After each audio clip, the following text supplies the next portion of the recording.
नमस्कार दोस्तों, मैं इंद्रजीत। दोस्तों, आज हिंदी का टेस्ट सीरीज लेकर आया हूं आप सबके लिए। अच्छे प्रश्न हैं, आप जरूर अंत तक देखें। और यदि आपने मेरे चैनल को सब्सक्राइब नहीं किया है तो जरूर सब्सक्राइब कर लें, बेल आइकन प्रेस करना भूलिए नहीं दोस्तों। और वीडियो अच्छा लगे तो लाइक बनता ही है। चलिए स्टार्ट करते हैं। बहुत बढ़िया प्रश्न है। पहला ही प्रश्न आप देखेंगे स्क्रीन पर। पहला क्वेश्चन है आपका, वही मनुष्य है कि जो मनुष्य के लिए मरे में कौन सा अलंकार है? ऑप्शन ए श्लेष अलंकार, ऑप्शन बी अनुप्रास अलंकार, ऑप्शन सी उपमा अलंकार, ऑप्शन डी उत्प्रेक्षा अलंकार। तो क्वेश्चन आप देख लीजिएगा कौन सा अलंकार आएगा इसमें। क्वेश्चन है कि आपका वही मनुष्य है कि जो मनुष्य के लिए मरे। तो आप देख रहे होंगे कि बार बार जो है वो मां की आवृत्ति हो रही है। मां जो आपका वर्ण है, अक्षर है आपका, उसका क्या हो रहा है? बार बार आवृत्ति हो रही है। तो वर्ण की यदि बार बार आवृत्ति हो तो वो कहलाता है आपका अनुप्रास अलंकार। क्या कहलाता है? अनुप्रास अलंकार। तो अनुप्रास अलंकार आपका राइट आंसर हो जाएगा इसमें, क्योंकि इसमें बार बार क्या हो रहा है? वर्ण की आवृत्ति हो रही है। बार बार देखिए, यहां मां आया है, यहां भी मां आया है, यहां भी मां आया है। ये सब चीजें मैंने आपको अलंकार वाले सेक्शन में पूरा डिटेल बता दिया है। आप चाहे तो उस वीडियो को देख सकते हैं पहले, और फिर आप क्वेश्चन को यहां से सॉल्व कर सकते हैं। कहीं कोई दिक्कत नहीं होगा आपको। चलिए नेक्स्ट क्वेश्चन देखते हैं अपन।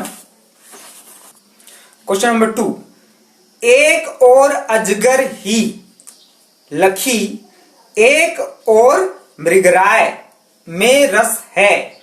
ऑप्शन ए वीर रस, ऑप्शन बी भयानक रस, ऑप्शन सी श्रृंगार रस, ऑप्शन डी रौद्र रस। तो अजगर के बारे में बता रहे हैं। अजगर क्या होता है? सांप। और सांप क्या होता है? सांप को देख के हमको डर लग जाता है। तो आप देखेंगे ऑप्शन नंबर बी भयानक रस। भयानक का स्थायी भाव होता है भय, क्योंकि सांप को देखेंगे तो सिंपल सी बात है, हमको डर लगेगा। और डर लग रहा है, इसका ही मतलब है क्या हुआ? भय आ रहा है। तो भय के लिए आपका भयानक रस, ये आपका क्या हो जाएगा? राइट आंसर हो जाएगा। अच्छा, इसके और भी ऑप्शन है, वो भी आप चेक कर लेंगे। जैसे वीर रस है, तो वीर रस का स्थायी भाव होता है उत्साह। तो यहां कोई उत्साह वाली बात तो है ही नहीं है।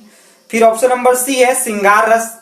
तो श्रृंगार रस की यदि मैं बात करूं तो यहां कहीं भी श्रृंगार वाली कोई बात नहीं हो रही है। अच्छा, ऑप्शन नंबर डी वो क्या आपका रौद्र रस। रौद्र का मतलब क्या होता है? क्रोध। तो इसमें कहीं वाक्य में क्रोध वाली कोई भी बात नहीं है। तो कुल मिलाकर जो अजगर है वो भयंकर दिखता है, भयानक दिखता है, उससे हमको डर लगता है, भय लगता है। इसलिए हमारा राइट आंसर है भयानक रस। अभी नेक्स्ट क्वेश्चन देखेंगे। जबरदस्त क्वेश्चन है आपका। क्वेश्चन नंबर 3, दोहा का उल्टा होता है। ऑप्शन ए सोठा, ऑप्शन बी चौपाई, ऑप्शन सी रोला, ऑप्शन डी हरि गीतिका। अभी पूरा ऑप्शन आप देख लीजिए कैसा हो रहा है, और इसका राइट आंसर क्या होगा ये भी अपन बता रहे हैं। तो सबसे पहले दोहा को समझते। दोहा है क्या? देखिए, दोहा होता क्या है? यह एक मात्रिक छंद है। उसके पहले और तीसरे चरण में 13 मात्राएं होती है, और दूसरे और चौथे चरण में 11 मात्राएं होती है। ये दोहा का कंडीशन है। अब दोहा आपने बहुत सारा सुना होगा, कबीर के दोहे हैं और भी बहुत सारे दोहे हैं, तो वो सभी आता है इसमें। अच्छा, अब हमारा क्वेश्चन है कि दोहा का उल्टा है, तो दोहा का उल्टा होता है सोठा। आपका option number A is right answer हो जाएगा। अच्छा, क्यों होगा ये राइट आंसर? तो आप देख लीजिए कैसे उल्टा होता है। ये भी एक क्या है आपका मात्रिक छंद होता है, लेकिन इसके पहले और तीसरे चरण में यहां हो जाएगा आपका 11 मात्राएं होती है, और दूसरे और चौथे चरण में होता है 13 मात्राएं। तो इस प्रकार आपका ये क्या हो जाएगा आंसर? सोठा। ये राइट आंसर होगा आपका। ओके, क्वेश्चन नंबर 4, संयुक्त स्वर कहते हैं। ऑप्शन ए आ बड़ा, ऑप्शन बी बड़ी छोटी, ऑप्शन सी छोटा ऊ बड़ा ऊ, ऑप्शन डी ए और औ। तो सबसे पहले हम यही समझ लें कि संयुक्त स्वर होता क्या है। तो दो स्वरों के मेल को क्या कहते हैं? संयुक्त स्वर कहते हैं। एक बार फिर से आप ध्यान से सुन लीजिएगा, दो स्वरों के मेल को संयुक्त स्वर कहते हैं। अच्छा, हिंदी में कुल 4 संयुक्त स्वर होते हैं। अब वो क्या क्या होते हैं मैं आपको बता देता हूं, आप नोट डाउन कर लीजिए। तो हिंदी में 4 संयुक्त स्वर होते हैं। क्या क्या होते हैं? ए ओ औ, ए ओ औ। तो ये आपका ए और औ, ये आपके क्या है? संयुक्त स्वर है। कौन से ऑप्शन में है? ऑप्शन नंबर डी में। आप देख लीजिएगा, ऑप्शन नंबर डी में आपको ए भी मिलेगा और औ भी मिलेगा। ये आपका राइट आंसर हो जाएगा। ठीक है, नेक्स्ट क्वेश्चन देखते हैं अपन। क्वेश्चन नंबर 5, क्वेश्चन है आपका, अशुद्ध शब्द है। ऑप्शन ए सुंदर, ऑप्शन बी सुंदरता, ऑप्शन सी सौंदर्य, ऑप्शन डी सौंदर्यता। तो इसका राइट आंसर हो जाएगा ऑप्शन नंबर डी सौंदर्यता, क्योंकि ऐसा कोई शब्द नहीं होता, इसलिए क्या है? ये अशुद्ध शब्द है, गलत है। बाकी सुंदर, सुंदरता और सौंदर्य ये तो बिल्कुल आपके राइट है। क्वेश्चन नंबर 6 आप चेक करेंगे, क्या है क्वेश्चन देखिए। क्वेश्चन नंबर 6 है आपका, मैं खाना खा चुका था। इस वाक्य में कौन सा भूतकाल है? ऑप्शन ए सामान्य भूतकाल, ऑप्शन बी आसन्न भूतकाल, ऑप्शन सी पूर्ण भूतकाल और ऑप्शन डी संदिग्ध भूतकाल। तो भूतकाल की कंडीशन है ये तो हमको समझ आ रहा है, क्योंकि क्वेश्चन ही आपका मैं खाना खा चुका था, तो था आ रहा है तो भूतकाल का कंडीशन हो गया। अच्छा, अभी इसमें भूतकाल के ही भेद दे दिए, प्रकार दे दिए। उसमें आपको चेक करना है कि ये कौन सा है आपका, सामान्य भूतकाल है कि आसन्न भूतकाल है कि पूर्ण भूतकाल है कि संदिग्ध भूतकाल है, ऐसा। तो सबके बारे में थोड़ा थोड़ा अपन जानकारी ले लेते हैं, ताकि अगर इनसे कोई क्वेश्चन आए तो भी आपसे इजिली बन जाए। चलिए देखते हैं। देखिए, भूतकाल के भेद आप देख लीजिए, ऑप्शन में दिया है, उसको मैं पूरा डिस्क्राइब कर देता हूं। सामान्य भूतकाल, तो इसमें सामान्य सा प्रश्न रहेगा, मैं खाना खाता था, मैं जाता था, ऐसा टाइप का। अच्छा, सेकंड है ऑप्शन नंबर बी आसन्न भूतकाल। इसमें क्या होगा? कार्य यदि अभी अभी हुआ हो तो ये आसन्न भूतकाल हो जाएगा, अभी अभी हुआ हो तो। ओके, सी है आपका पूर्ण भूतकाल, कार्य की समाप्ति का पूर्ण बोध होता है कि कार्य जो है वो समाप्त हो चुका है। अच्छा, ऑप्शन नंबर डी आपका संदिग्ध भूतकाल। इसमें क्या होगा? कार्य जो है वो संदिग्ध अवस्था में रहेगा, मतलब धर्म संकट में रहेगा कि भाई, एग्जाम्पल देख लेंगे आप, नौकर शायद दूध लेकर आया था, शायद में है, संदिग्ध अवस्था में। तो अभी हमारा जो क्वेश्चन है वो क्या था? मैं खाना खा चुका था, अब वो कंप्लीट कर चुका है, अर्थात क्या हो गया? वो पूर्ण भूतकाल, कार्य की जो समाप्ति है वो पूर्ण हो चुकी है, कंप्लीट हो चुकी है, इसलिए आपका option number C right answer होगा। क्वेश्चन नंबर 7, जिसके समान दूसरा ना हो। ऑप्शन ए अलौकिक, ऑप्शन बी स्वर्गिक, ऑप्शन सी अप्रतिभ, ऑप्शन डी अप्रतिम। तो इसका राइट आंसर हो जाएगा ऑप्शन नंबर डी अप्रतिम। दूसरा और कोई इसका समान नहीं होगा, कोई प्रतिमा नहीं होगा, अप्रतिम, जिसके समान दूसरा ना हो। तो इसका राइट आंसर हो गया अप्रतिम। ओके, क्वेश्चन नंबर 8 देखेंगे आप, अरे तुम विद्यालय जाते हो, कौन सा वाक्य है?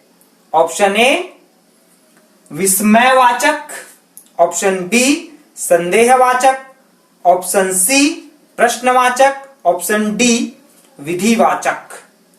अब आप क्वेश्चन में आप देखेंगे तो अरे के बाद आपको मिलेगा विस्मयादि बोधक चिन्ह, जैसे हम लोग बोलते हैं ना ओ और एक्सक्लेमेटरी साइन लगाते हैं वहां, तो वही वाला है आपका अरे, उसके बाद विस्मयादि बोधक चिन्ह लगा हुआ है, इसलिए option number A is right answer हो जाएगा विस्मयवाचक। नेक्स्ट क्वेश्चन है आपका क्वेश्चन नंबर 9। ये सर्वनाम के बेस्ड में क्वेश्चन है और इंपॉर्टेंट है। देखिए क्वेश्चन क्या है। वह पढ़ रहा है, उपयुक्त वाक्य में कौन सा सर्वनाम है? ऑप्शन ए निजवाचक, ऑप्शन बी अनिश्चयवाचक, ऑप्शन सी पुरुषवाचक, ऑप्शन डी प्रश्नवाचक। अब ये जो ऑप्शन है इनसे हमको जाना है। देखो जर्नली जितने भी क्वेश्चन आएंगे इस टाइप के ऑप्शन से ही जाइए, वो बेटर होता है। कौन कौन सा रॉन्ग ऑप्शन उसको डिलीट करते जाइए, आप करेक्ट आंसर तक पहुंच जाएंगे। चलिए देखते हैं उसको अपन। इसका राइट आंसर हो जाएगा ऑप्शन नंबर सी पुरुषवाचक, क्योंकि क्वेश्चन क्या है, वह पढ़ रहा है। अब देखिए मैं आपको क्लियर करता हूं। ओके, एक्चुअली जो सर्वनाम होता क्या है, तो संज्ञा के स्थान पर प्रयुक्त होने वाले शब्द को सर्वनाम कहते हैं। अब उसके टाइप होते हैं। अच्छा, पहले तो आप ये क्लियरली समझ लीजिए कि भाई वो प्रयुक्त होता कैसे। जैसे मैं महात्मा गांधी जी के बारे में बोलता हूं, अभी 2-4 लाइनें आप समझेंगे कि कैसे उसमें यूज हो रहा है। देखिए मैं अगर बोलूं आपको, महात्मा गांधी एक महान व्यक्ति थे।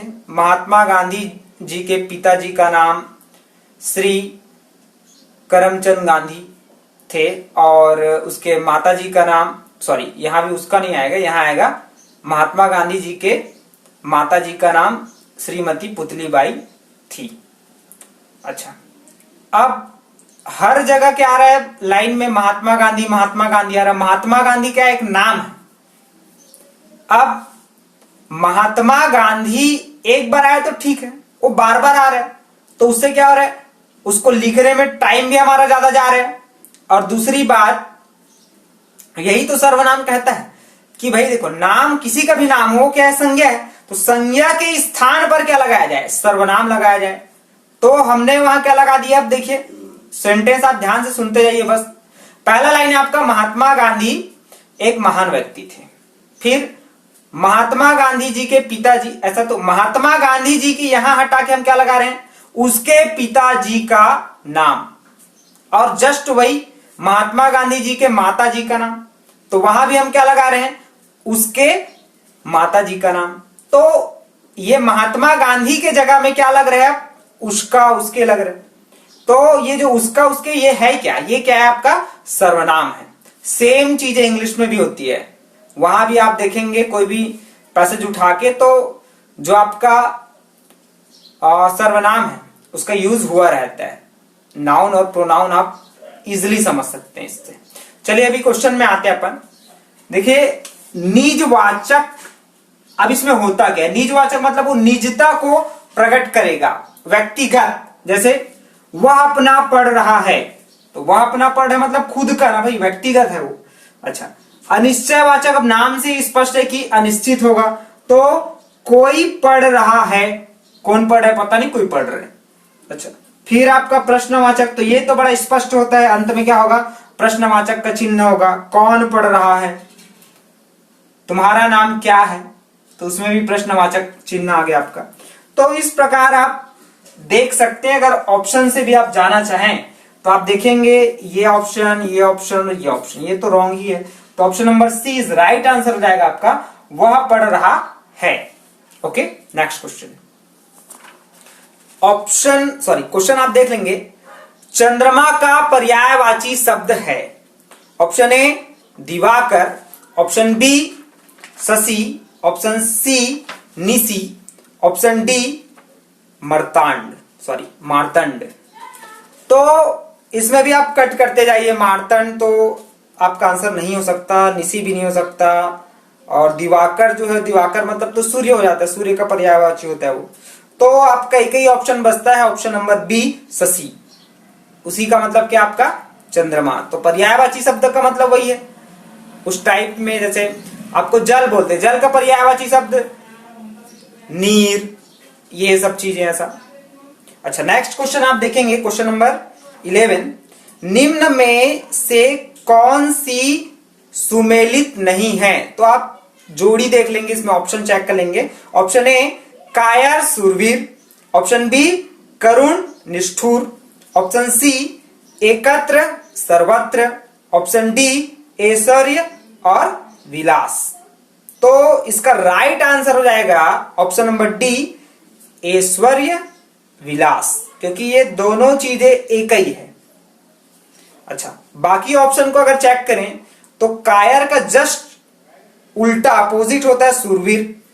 अच्छा, फिर ऑप्शन नंबर बी भी आप देखेंगे दोनों अपोजिट है।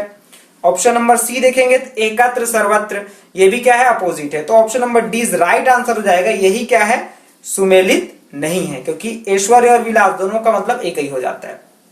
अच्छा, नेक्स्ट क्वेश्चन है आपका क्वेश्चन नंबर 12। देवर का स्त्रीलिंग है। ऑप्शन ए देवरी, ऑप्शन बी देवरिन, ऑप्शन सी देवराइन, ऑप्शन डी देवरानी। तो इसमें तो कोई बड़ी बात नहीं है, देवर देवरानी सभी जानते हैं। तो option number D right answer होगा आपका देवरानी स्त्रीलिंग में उसका। अच्छा, बेहद इंपॉर्टेंट क्वेश्चन है आपका, जबरदस्त है। क्वेश्चन नंबर 13, देखिए क्वेश्चन क्या है। श्रावण शब्द की तद्भव रूप है।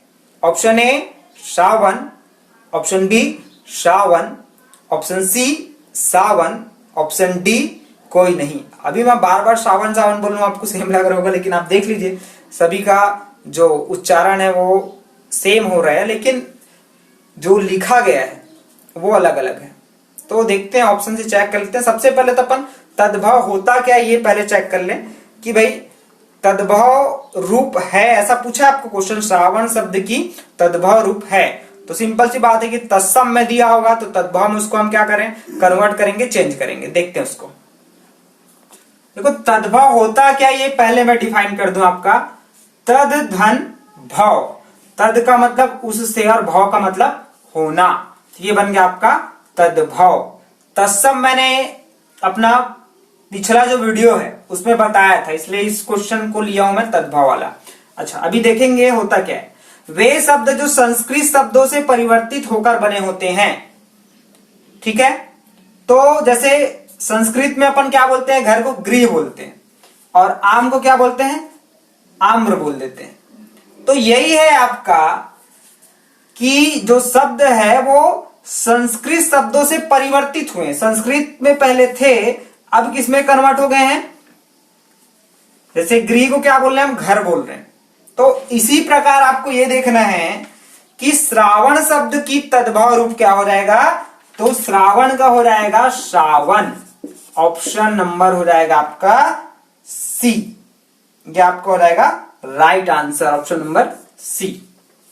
ओके, क्वेश्चन नंबर 14 देखेंगे आप। आंखें खुलना का अर्थ है। ऑप्शन ए भ्रमित होना, ऑप्शन बी भ्रम दूर होना, ऑप्शन सी नींद से आंख खुलना, ऑप्शन डी सभी। तो आंखें सॉरी आंखें खुलना, इसका मतलब क्या हो जाएगा आपका भ्रम दूर होना, ऑप्शन नंबर बी इसका राइट आंसर होगा। अच्छा, भ्रमित होना तो बिल्कुल नहीं हो सकता है। अच्छा, नींद से आंख खुलना ये तो बिल्कुल भी नहीं होगा, क्योंकि नींद से आंख खुलना का मतलब आंख खुलना नहीं है। यहाँ क्या है, ये क्या है आपका मुहावरा है। मुहावरा का आपको अर्थ पूछा जा रहा है कि भाई आंखें खुलने का अर्थ क्या है, तो भ्रम दूर हो जाना, ये आपका राइट आंसर हो जाएगा। फिर क्वेश्चन नंबर 15 अपन देखेंगे। 15 है आपका, मितभाषी किसका एक शब्द है। एक शब्द में उत्तर देना है आपको, मितभाषी। तो ऑप्शन नंबर ए ज्यादा बोलने वाला, ऑप्शन बी गूंगा, ऑप्शन सी कम बोलने वाला, ऑप्शन डी कम भाषा जानने वाला। तो इसका राइट आंसर हो जाएगा ऑप्शन नंबर सी कम बोलने वाला। कम बोलने वाले को बोलते हैं मितभाषी। अच्छा, कई लोगों को लग रहा होगा कि कम भाषा जानने वाला भी हो सकता है, क्योंकि मितभाषी है, सारा भाषा आ रहा है उसमें। तो बिल्कुल आप गलत सोच रहे हैं, option number D wrong answer होगा आपका, option number C is right answer आपका। फिर नेक्स्ट है, बेहद इंपॉर्टेंट क्वेश्चन है आपका, बुक का ही क्वेश्चन है ये, एससीईआरटी का जो बुक है उसी का क्वेश्चन है। देखिए क्वेश्चन क्या है, सिख का शुद्ध रूप होगा। अब ऑप्शन आप देख लेंगे, सिख, फिर सिख, सिख और सीख। तो option number D is right answer है इसका, सिख। ओके,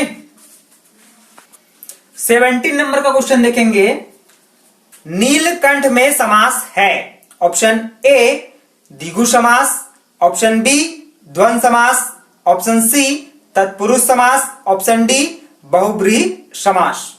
तो नीलकंठ, तो नीला है कंठ जिसका, किसका? भगवान भोले भंडारी शंकर जी का। तो नीला कंठ है क्योंकि वो विष पीते हैं इसलिए। अच्छा, अभी इसको ढूंढना है भैया कि आंसर कौन सा है। चलिए ऑप्शन नंबर ए देखते हैं अपन, द्विगु समास। तो द्विगु समास में आप जानते हैं कि संख्यावाची होना चाहिए, 9 दिन, 4 दिन, चतुर्भुज, तो संख्या आना चाहिए उसमें। तो ऐसा कुछ भी तो इसमें आ नहीं रहे। अच्छा, ऑप्शन नंबर बी द्वंद्व समास। द्वंद्व समास में जानते हैं आप कि दोनों जो पद हैं वो क्या होते हैं? प्रधान होते हैं। जैसे माता पिता, ये दोनों पद क्या उसमें प्रधान है। तो ऐसा भी तो इसमें हो नहीं रहे। फिर ऑप्शन नंबर सी आप चेक करेंगे, तत्पुरुष समास। तो तत्पुरुष समास में आप जानते हैं कि जो दूसरा पद है वो क्या होता है? प्रधान होता है। ये भी आपका आंसर नहीं हो सकता। तो अब बचा क्या? ऑप्शन नंबर डी बहुब्रीहि समास। इसमें क्या होता है? कोई भी पद प्रधान नहीं होता और दोनों पद मिलकर किसी अन्य अर्थात तीसरे का अर्थ हो जाता है। यह आप ध्यान रखेंगे, कोई भी पद जो आपका प्रधान नहीं होगा और दोनों पद मिलकर किसी तीसरे का अर्थ बताता है। जैसे इसमें क्या है? नीलकंठ, तो नीला है कंठ जिसका, तो तीसरे का बता रहे हैं, वो किसका? भगवान भोले भंडारी शंकर जी का। तो इस टाइप के जो क्वेश्चन आएंगे वो आपसे इजिली बनने वाले हैं, क्योंकि पूरा डील कर दिया हूं। और आप मेरा पिछला वीडियो देख सकते हैं, इसमें मैंने अलंकार और समास को और डिफाइन किया है। आज भी मैंने वही काम किया है, पूरा एक एक लाइन आपको डिफाइन करके बता दिया हूं कि भाई द्विगु समास में क्या होगा, द्वंद्व समास में क्या होगा, तत्पुरुष समास में क्या होगा, बहुब्रीहि समास में क्या होगा। तो ये आप आराम से नोट डाउन करिए, मेरी बातों को बढ़िया लिख लीजिए, तो आपको बहुत काम आने वाला है। अच्छा, नेक्स्ट क्वेश्चन है आपका क्वेश्चन नंबर 18। हिंदी साहित्य को विभाजित किया गया है। Option A 5, option B 2, option C 4, option D 3। तो आचार्य रामचंद्र शुक्ल जी के अनुसार हिंदी साहित्य को 4 भागों में बांटा गया है। अब कौन कौन सा है वो नोट डाउन कर देता हूं, लिख लीजिए आप।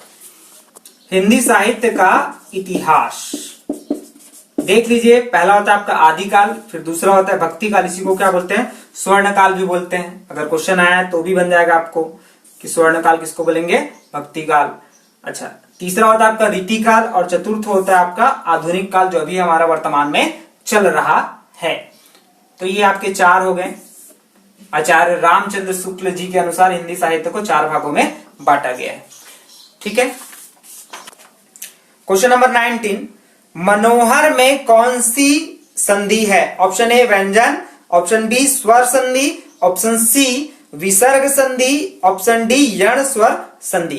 तो मनोहर का संधि विच्छेद कर लेते हैं। मनोहर का क्या होगा संधि विच्छेद? मनः धन हर।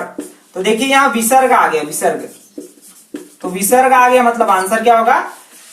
विसर्ग हो जाएगा आपका, विसर्ग संधि, ऑप्शन नंबर सी। अच्छा, ऑप्शन नंबर ए व्यंजन संधि, तो यहां तो ऐसा कोई भाव नहीं है व्यंजन वाले, या कहीं हलंत तुलंत आता है तो भी हो जाता है, तो वो भी नहीं है। अच्छा, स्वर संधि और यण स्वर संधि, ये तो स्वर संधि के ही प्रकार हो जाएंगे आपके, यण स्वर संधि, तो ये भी आपका आंसर नहीं होने वाला है। लास्ट क्वेश्चन देखते हैं अपन। लास्ट क्वेश्चन आपका, शांति निकेतन की स्थापना किसने की थी? Option A Mahatma Gandhi, option B Bhagat Singh, option C Lokmanya Tilak, option D Rabindranath Tagore. तो इसका राइट आंसर हो जाएगा option number D, Rabindranath Tagore के द्वारा शांति निकेतन की स्थापना की गई थी। तो ये आपके टोटल 20 क्वेश्चन मैंने आपको बता दिए हैं। बहुत बढ़िया क्वेश्चन है, आप बिल्कुल इसको देखिए, पढ़िए, और इससे रिलेटेड क्वेश्चन जितने भी हैं वो सभी तैयारी कीजिए, आपके एग्जाम में बहुत काम आने वाले दोस्तों। तो बहुत बहुत धन्यवाद मुझे सुनने के लिए, मुझे देखने के लिए, आप सभी का थैंक यू वेरी मच।